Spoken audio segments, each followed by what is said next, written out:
Good morning. आज हम कुछ बात करेंगे। बात क्या करेंगे? एक स्टूडेंट हमसे पूछता है, सर फ्रिक्शन क्यों जरूरी है? हमने कहा जरूरी है। कहा कैसे, बताइए। हम बोले भैया हम तभी लिख पाएंगे जब फ्रिक्शन लगेगा, अदरवाइज हम लिख नहीं पाएंगे। अगर कोई भी दो ऑब्जेक्ट स्टिक होता है फ्रिक्शन के कारण ही होता है भैया। अगर हम ब्रेक अप्लाई कर रहे हैं, हमारा जो व्हीकल है, कार है, बाइक है, अगर रुक गया, इसका मतलब है किसके कारण होगा? फ्रिक्शन के कारण होगा भाई। तब कह रहा है कि भाई सर एक बात बताओ, अपन फ्रिक्शन को ओवरकम कैसे कर पाएंगे जहां हमें जरूरी नहीं है? हम कहा पॉलिश करो। पॉलिश करो भैया, पॉलिश करेंगे तो फ्रिक्शनलेस नहीं हो, फ्रिक्शनलेस हो जाएगा सरफेस हमारा। फ्रिक्शन कब लगेगा? पॉलिश करने पे। कहा ठीक है। तब ने हमने एक टॉपिक उसको बताया, कहा ये स्टैटिक फ्रिक्शन है।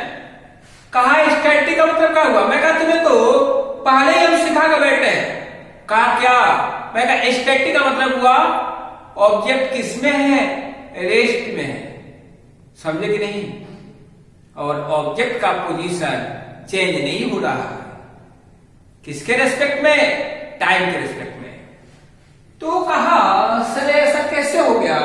मैंने कहा इसका मतलब रेस्ट है, इसका मतलब है पोजीशन चेंज नहीं हो रहा है। उन्होंने कहा ठीक है, अब बताओ कैसे? मैं कहा देखो, ये हमारा सरफेस है, ये सरफेस रफ है, मींस म्यू यहां दे रखा। म्यू क्या होता है? Coefficient of friction. तो एक ने कहा चलो ये बताते हैं अभी। तो ये हमारा ऑब्जेक्ट है जिसके पास मास m है, सरफेस हमारा रफ है। अगर हमने फोर्स F लगाया है ना, तो हमारा ऑब्जेक्ट मोशन में नहीं आया, बिकॉज इसका हम फ्री बॉडी डायग्राम को बता रहे हैं। देखो ऑब्जेक्ट हमने न्यूटन थर्ड लॉ पढ़ा है, action and reaction equal and opposite. It means A object का जो मास है वो डाउनवर्ड डायरेक्शन में लगा रहा है force, downward direction, and surface upward direction में फोर्स लगा रहा है। उसी को अपन क्या कहते हैं? Normal force. जब इसका फ्री बॉडी डायग्राम बनाएंगे, इट मींस मास m के कारण और जो धरती मां है अपने तरफ खींचेगी कितने फोर्स से? mg। लेकिन ये सरफेस बोला धरती मां प्लीज अब मत खींचो, आपके इक्वल हम भी फोर्स लगा दे रहे हैं अपवर्ड डायरेक्शन में, वो हमने लगा दिया Rn। इसको हम क्या कहते हैं?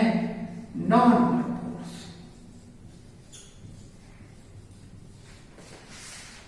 एक फोर्स मामू ने लगाया था, दूसरा सरफेस ने। पहले ही बताए थे फ्रिक्शन का काम है अपोज करना, रोकना, रुकावटें पैदा करना। इट मींस हम चाहते हैं हमारा ऑब्जेक्ट इधर आवे, बस फ्रिक्शन क्या कहेगा? ना, नहीं जाना, रोकेगा फ्रिक्शन करना, कहीं नहीं जाना। इसका मतलब है वो पीछे भागेगा फ्रिक्शन। हमें तो मालूम है अगर फोर्स हमारा less than equal to friction है, इसका मतलब है हमारा ऑब्जेक्ट कभी भी मोशन में नहीं होगा, बिकॉज फ्रिक्शन फोर्स के इक्वल ही लग रहा है। अगर फ्रिक्शन कम होता इस फोर्स से, इसका मतलब था हमने फ्रिक्शन से ज्यादा फोर्स लगाया था, हमारा ऑब्जेक्ट किस में आ जाता? मोशन में आ जाता। बट हमने तो फोर्स फ्रिक्शन के इक्वल ही लगाया, इसलिए हमारा ऑब्जेक्ट रेस्ट में ही रहा। तो देखो क्या हुआ, फोर्स हमारा जो हुआ ऐसे भी अपन लिख सकते हैं, मोर देन इक्वल यार। तो फ्रिक्शन को म्यू Rn लिखेंगे, म्यू Rn। म्यू Rn हमारा क्या हो गया भैया? mg।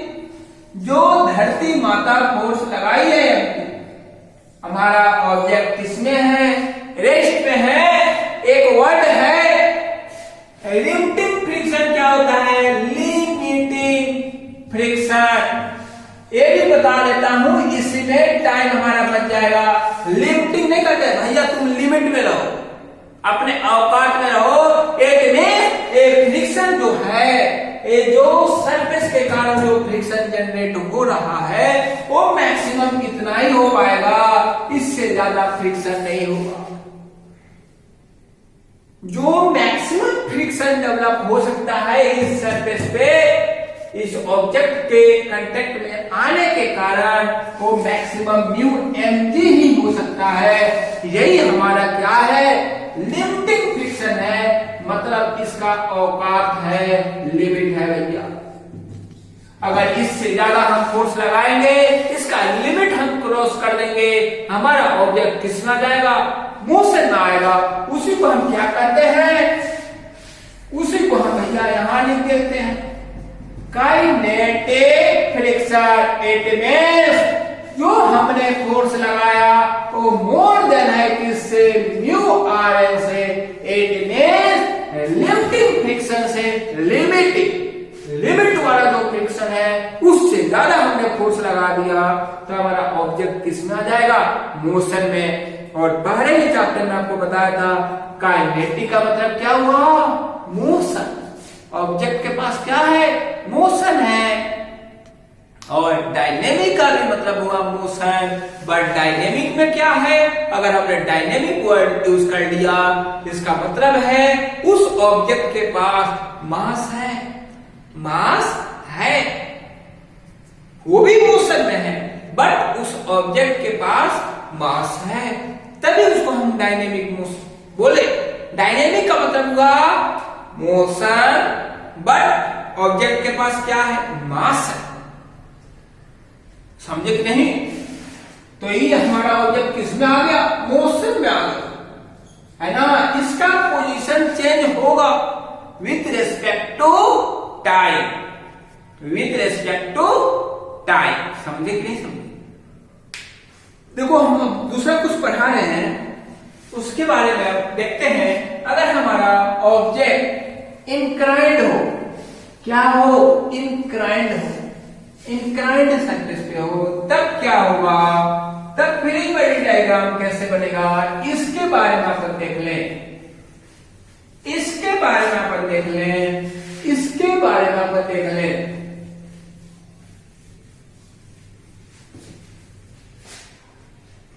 अब देखो ये इंक्लाइंड सरफेस है ना, इंक्लाइंड सपोर्ट है, कुछ एंगल पे इंक्लाइंड है ना, कुछ एंगल पे इंक्लाइंड है हमारा ऑब्जेक्ट। तो देखो क्या होगा? ये जो सरफेस है वो क्या है? रफ है। सरफेस क्या है? रफ है। रफ का मतलब हुआ फ्रिक्शन है। अगर स्मूथ हम बोलते, इसका मतलब है सरफेस कैसा है? फ्रिक्शन लेस है, वहां किसी प्रकार का, किसी भी टाइप का फ्रिक्शन नहीं लग रहा है ना। तो ये हमारा इंक्लाइंड सरफेस है और हमारा ऑब्जेक्ट मामू चालू थे, यहां एक ऑब्जेक्ट रख दिए जिसका मास क्या है? m है, जिसका मास क्या है? m है। ए एंगल थीटा पे क्या है? इंक्लाइंड है। अपवर्ड डायरेक्शन में एक फोर्स लग रहा है, एक फोर्स लग रहा है। चलो एक काम करते हैं, ठीक है, चलो कोई फोर्स हमने नहीं लगाया, पूछा गया इस ऑब्जेक्ट का कितना फ्रिक्शन लगाएगा कि हमारा ऑब्जेक्ट कहां ना आवे? डाउनवर्ड डायरेक्शन में नहीं आवे। इसका कोएफिशिएंट ऑफ फ्रिक्शन म्यू दे रखा है। मींस ये क्या है? रफ सरफेस है। कहा कितना फ्रिक्शन लगाएगा ये सरफेस कि हमारा ऑब्जेक्ट डाउनवर्ड डायरेक्शन में नहीं आएगा। मैंने कहा ठीक, ये ऑब्जेक्ट इधर आना चाह रहा है, क्यों? धरती मां खींचना चाह रही है इसको। अब एक इसमें बहुत कंसेप्ट है, यहां पुल्ली में लगा सकते हैं, एक फोर्स भी लगा सकते हैं, लेकिन अभी ये यूज नहीं करते, ऐसे हम समझा रहे हैं। लेकिन फोर्स तो लगेगा ही, इंक्लाइंड सरफेस है, बट ऐसे ही मैं समझा रहा हूं। देखो मास m है तो डाउनवर्ड डायरेक्शन में धरती में फोर्स लगाएगी mg। इसके दो कंपोनेंट होंगे, एक इस डायरेक्शन में, दूसरा इस डायरेक्शन में, है ना। अब देखो ये एंगल कितना होगा, ये देखना है। ये थीटा है तो ये 90 होगा, तो ये कितना होगा 90 माइनस क्या थीटा। इट मींस ये एंगल हमारा क्या हो गया थीटा, क्योंकि दोनों इसमें और इसमें कितने एंगल का डिग्री है 90 एंगल का डिग्री बन रहा है। इट मींस इसके दो कंपोनेंट होंगे, इस डायरेक्शन में mg cos थीटा, इस डायरेक्शन में mg sin थीटा। और ये जो है सरफेस पे है तो सरफेस भी इस डायरेक्शन में फोर्स लगाएगा, कितना Rn। It means normal force. अब देखो ये ऑब्जेक्ट नीचे आना चाह रहा है बट आ नहीं पा रहा। क्यों नहीं आ पा रहा? फ्रिक्शन के कारण भैया। फ्रिक्शन क्या कहता है, कहता नहीं जाने दे ना, मत जा, मत जा। मीन्स ये जाना चाह रहा है, वो कह रहा है मत जा। मत जा मीन्स अपोजिट डायरेक्शन में फ्रिक्शन लगेगा। समझे कि नहीं? अगर फ्रिक्शन किसके इक्वल हो गया mg sin थीटा का, इट मींस हमारा ऑब्जेक्ट किसमें होगा, रेस्ट में होगा। एक कभी नीचे नहीं जाएगा, कभी भी इसका स्लिपिंग नहीं होगा, स्लिप नहीं करेगा। अब देखो फ्रिक्शन तो हमें मालूम है क्या होता है, म्यू Rn, और Rn हमारा किसके इक्वल है mg cos थीटा। तो यहां चिपकाओ, आप देखते हैं क्या होगा, mu mg cos theta equal to mg sin theta. m से m गया, g से g गया, mu cos theta equal to sin theta. cos theta से डिवाइड कर दो बोथ साइड। अब देखो एक नया चीज मिल गया, क्या मिला, tan थीटा। tan थीटा किसके इक्वल हो गया, कोएफिशिएंट ऑफ फ्रिक्शन।